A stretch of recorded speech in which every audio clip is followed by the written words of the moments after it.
Well, the issue of the maintenance of NH10 amidst the monsoon fury is something the Sikkim government has also been concerned about. The Sikkim government has also sought that the maintenance of NH10 must be handed over to the NHAI in this regard. Our colleague Prakash Adhikari talked to the press secretary to Chief Minister Bikash Bisnet in this regard. Let's listen in.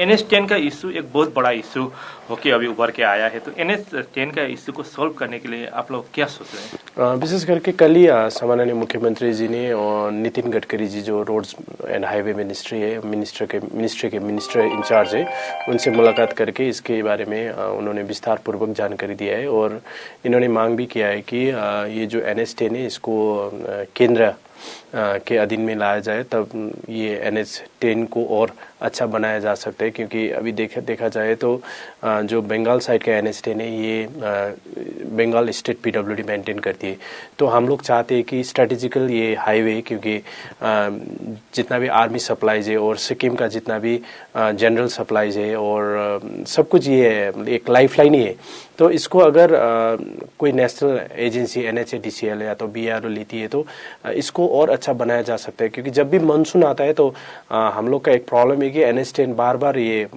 खराब हो जाता है और बार बार repair करना पड़ता है और इसकी वजह से विशेष करके सिक्किम के जनता को ज्यादातर परेशानी भोगने पड़ता है और आर्मी सप्लाईज भी इसके कारण से अवरुद्ध होता है।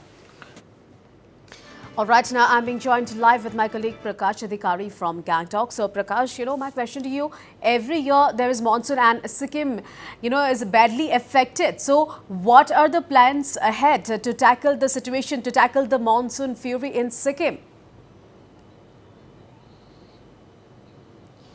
जी प्रिया, जो NH10 का इशू है एक अभी सिक्किम के लिए एक बहुत बड़ा इशू होके आया है और NH10 लास्ट ईयर तक इतना ज़्यादा डैमेज नहीं हो रहा था, मगर लास्ट ईयर के जो फ्लड था ग्लोव की वजह से अभी जो तिस्टा रिवर का जो हाइट है वो थोड़ा बढ़ने की वजह से अभी कम बारिश होने की वजह से भी तिस्टा का जो वाटर लेवल इंक्रीज हो रहा है, तो इसकी वजह से NH10 में बहुत बड़ा असर इसका हुआ है और बार बार NH10 बंद हो रहा है। और इस इशू को अभी सिक्किम गवर्नमेंट ने सीरियसली लिया है, क्योंकि बंगाल के जो पार्ट है वो लगभग 50 किलोमीटर जो सेबक से लेकर रामपुर तक लगभग 50 किलोमीटर पार्ट जहाँ ज़्यादा डैमेज हो रहा है वो बंगाल के अधीन में है। तो बंगाल से इसको अब जो सेंट्रल गवर्नमेंट की एजेंसी को देने के लिए सिक्किम सरकार की ओर से मांग किया जा रहा है, चाहे वो NHIDCL को हो, चाहे BRO को हो, चाहे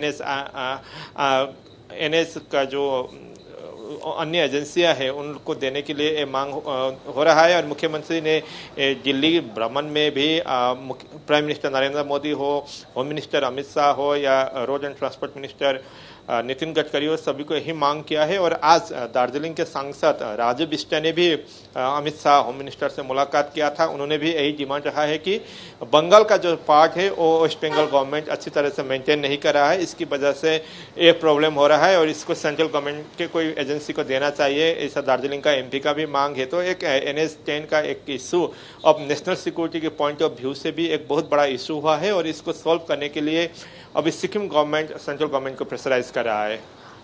So Prakash, is it confirmed now that the maintenance of NH10 will be handed over to the NHAI? Is it confirmed?